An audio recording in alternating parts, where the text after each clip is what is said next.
பிரியமானவர்களே, ஆண்டவராகிய இயேசு கிறிஸ்துவின் நாமத்தினாலே உங்கள் யாவரையும் அன்போடு கூட நான் வாழ்த்துகிறேன். ஆண்டவர் கிருபையாய் நமக்கு கொடுத்த இந்த புதிய நாளுக்காக முதலாவது நாம் ஆண்டவருக்கு நன்றி சொல்லுவோம். தேவனின் அடைக்கலமே, என் கோட்டையும் அரணும் அவர். அவர் சத்தியம் பரிசையும் கேடகமாம், என் நம்பிக்கையும் அவரே. அவர் சத்தியம் பரிசையும் கேடகமாம், என் நம்பிக்கையும் அவரே. அவர் செட்டையின் கீழடைக்கலம் புகவே, தம் சிறகுகளால் மூடுவார். அவர் செட்டையின் கீழடைக்கலம் புகவே, தம் சிறகுகளால் மூடுவார். இந்த நாளுக்கு அந்த ஆண்டவர் கொடுக்கிற ஒரு வார்த்தை சங்கீதங்களின் புஸ்தகம் 91வது அதிகாரம் 4வது வசனம். சங்கீதம் 91:4. அவர் தமது சிறகுகளாலே உன்னை மூடுவார், அவர் செட்டைகளின் கீழே அடைக்கலம் போவாய். இந்த நாளில் ஆண்டவருடைய வார்த்தை சொல்லுகிறது, ஆண்டவராகிய தேவன் தமது சிறகுகளாலே நம்மை மூடிக்கொள்வாராம். அவருடைய செட்டைகளின் கீழே நமக்கு ஒரு அடைக்கலம் இருக்கிறது. நாம் அந்த அடைக்கலத்துக்குள்ளே புகுந்து கொள்ளும் பொழுது ஒரு சேதமும் நம்மை அணுகுவது இல்லை. சங்கீதங்களின் புஸ்தகம் 27ஆம் அதிகாரம் 5வது வசனம் சொல்லுகிறது, தீங்கு நாளில் அவர் என்னை தம்முடைய கூடாரத்தில் மறைத்து, என்னை தமது கூடார மறைவிலே ஒளித்து வைத்து, என்னை கன்மலையின் மேல் உயர்த்துவார். அவருடைய செட்டைகளின் கீழே, அவருடைய சிறைகளின் மறைவிலே, அந்த கூடார மறைவிலே மறைத்து கொள்ளுகிற ஒரு தேவன், நம்மை ஒளித்து வைத்து காப்பாற்றுகிற ஒரு தேவன். அப்படியே விட்டு விடுகிற தேவன் அல்ல, நம்மை உயர்த்தி கன்மலையின் மேல் வைக்கிற தேவன்.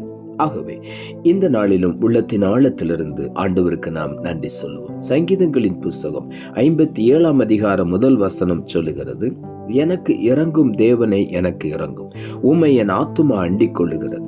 விக்கினங்கள் கடந்து போக மட்டும் உமது செட்டைகளின் நிழலிலே வந்து அடைவேன் என்று தாவீது எழுதுகிறார்.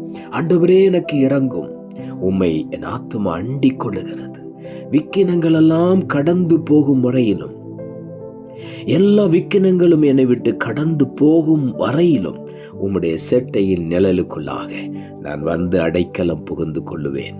அந்த செட்டை எனக்கு பாதுகாப்பாய் இருக்கிறது. உன்னதமான தேவனுடைய செட்டைகளுக்குள் எனக்கு அடைக்கலம் இருக்கிறது. நிச்சயமாகவே ஒரு தீங்கும் என்னை அணுக முடியாது என்று சொல்லி தாவீது எழுதுகிறார். ரூத் புஸ்தகம் 2ஆம் அதிகாரம் 12ஆம் வசனத்துல ஆண்டவருடைய வார்த்தை சொல்லுகிறது, உன் செய்கைக்கு தக்கதாக பலனை கர்த்தர் உனக்கு கட்டளையிடுவாராக. இஸ்ரவேலின் தேவனாகிய கர்த்தருடைய செட்டைகளின் கீழ் அடைக்கலமாய் வந்த உனக்கு அவராலே நிறைவான பலன் கிடைப்பதாக என்றார்.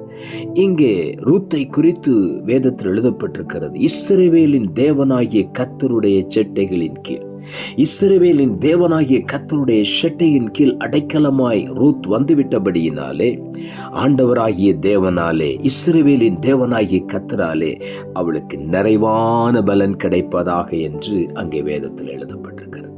இந்த நாளிலும் கூட நாமும் அந்த செட்டையின் மறைவுக்குள்ள வரும் பொழுது நிறைவான ஆசீர்வாதங்களை நாம் சுதந்திரித்துக் கொள்வோம். சங்கீதங்களின் புஸ்தகம் 63ஆம் அதிகாரம் 7ஆம் வசனம் சொல்லுகிறது, நீர் எனக்கு துணையாய் இருந்ததினால் உமது செட்டைகளின் நிழலிலே களி கூறுகிறேன் என்று தாவீது எழுதுகிறார்.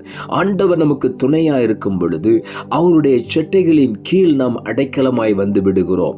ஒருபோதும் துக்கமில்லை, கவலை இல்லை. நாம் எப்பொழுதும் களி கூர்ந்து ஆண்டவரை மகிமைப்படுத்தி துதித்து கொண்டே இருப்போம். ஆகவே இந்த நாளிலே ஆண்டவருடைய செட்டையின் கீழே நாம் கடந்து வந்து விடுவோம். அவருடைய செட்டையின் கீழ் வரும் பொழுது நம்மை தீங்கு நாளுக்கு விலக்கி ஆண்டவர் பாதுகாத்துக் கொள்ளுகிறார். மாத்திரமல்ல, விக்கினங்கள் எல்லாம் கடந்து போக மட்டும் அவருடைய செட்டையின் நிழலிலே நம்மை அடைக்கலமாய் வைத்துக் கொள்ளுகிறார். அது மாத்திரமல்ல, நிறைவான பலனை அவருடைய செட்டைகளின் கீழே நாம் அனுபவிப்போம். ஆகவே நாம் எப்பொழுதும் நிறைவான சந்தோஷத்தை பலனை அனுபவித்து கர்த்தருக்குள் களி கூர்ந்து ஆண்டவரை நாம் துதித்து கொண்டே இருப்போம். அந்த அனுபவத்துக்குள்ளே ஆண்டவர் நம்மை கொண்டு செல்ல விரும்புகிறார். ஆகவே இன்றைக்கு ஆண்டவரே, அந்த உன்னதமான தேவனுடைய செட்டை எனக்கு மேலே விரிக்கப்படட்டும் ஆண்டவரே.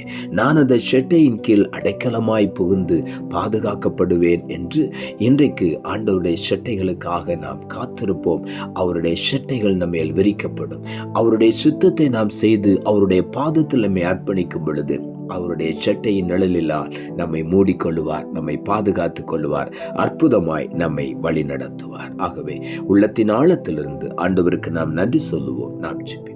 அன்புள்ள ஆண்டவரை, கிருபையாய் நீர் கொடுத்த இந்த புதிய நாளுக்காய் மறுபடியும் எமக்கு நன்றி செலுத்துகிறோம். ஆண்டவர் கொடுத்த ஜீவனுள்ள வார்த்தைக்காக நன்றி.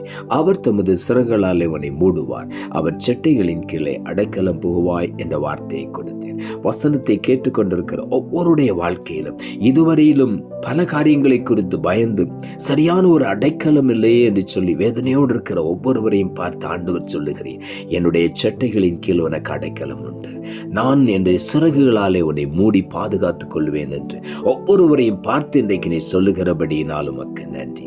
இந்த செட்டைகளின் கீழ் வந்த உனக்கு நிறைவான பலனை நான் உனக்கு கொடுப்பேன் என்று நீர் வாக்கு பண்ணுகிறபடியினால் உமக்கு நன்றி. தாழ்த்துகிறோம். இரட்சகர் இயேசுவின் நாமத்தில் ஜெபிக்கிறோம் நல்ல பிதாவே, ஆமென்.